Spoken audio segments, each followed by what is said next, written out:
نحمدہ ونصلی ونسلم علی رسول الکریم اما بعد فاعوذ باللہ من الشیطان الرجیم بسم اللہ الرحمن الرحیم السلام علیکم ورحمۃ اللہ وبرکاتہ۔ ناظرین، میں ہوں قاری محمد اسماعیل میروی اور آپ میرا یوٹیوب چینل دیکھ رہے ہیں حسن آن لائن ٹیچر۔ ناظرین، جیسا کہ آپ کے علم میں ہے کہ محرم الحرام کا مہینے کا آغاز ہو چکا ہے۔ اس ماہ مبارک کی بے شمار فضیلتیں اور بے بہا برکتیں ہیں، چنانچہ اس ماہ مبارک کی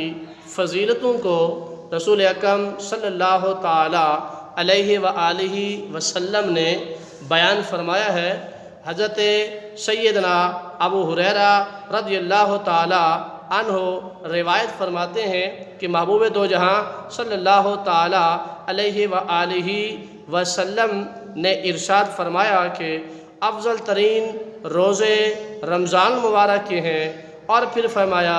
اس کے بعد ماہ محرم کے روزے، اور اسی کے بعد فرمایا کہ فرض نماز کے بعد افضل ترین نماز وہ رات کی نماز ہے، اور فرمایا اسی طرح کہ جو شخص یوم عرفہ کا روزہ رکھے گا، حضور علیہ السلام نے ارشاد فرمایا کہ اس آدمی کو 2 سال کے صغیرہ گناہوں کو معاف کر دیا جائے گا، اور فرمایا کہ جو شخص محرم کے مہینے میں 1 روزہ رکھے گا تو اللہ پاک اس کو اتنا اجر فرمائے گا، فرمایا کہ 1 روزے کا ثواب 30 روزوں کے برابر اسے عطا کر دیا جائے گا۔ نبی کریم صلی اللہ تعالی علیہ وآلہ وسلم نے عاشوراء کی بڑی فضیلت کو بیان فرمایا ہے، چنانچہ حضور علیہ السلام ارشاد فرماتے ہیں کہ جو شخص عاشوراء کا روزہ رکھے گا، اور اس روزے کو صحابہ کرام نے عرض کیا کہ یا رسول اللہ صلی اللہ علیہ وسلم، کیا اس روزے کے رکھنے کا ہمیں فرض کے طور پہ حکم ہے؟ تو حضور نے فرمایا فرض نہیں، یہ روزہ سنت ہے، اور جو شخص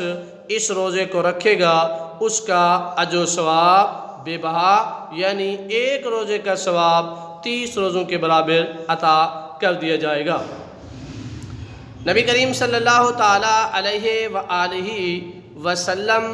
نے ہمیشہ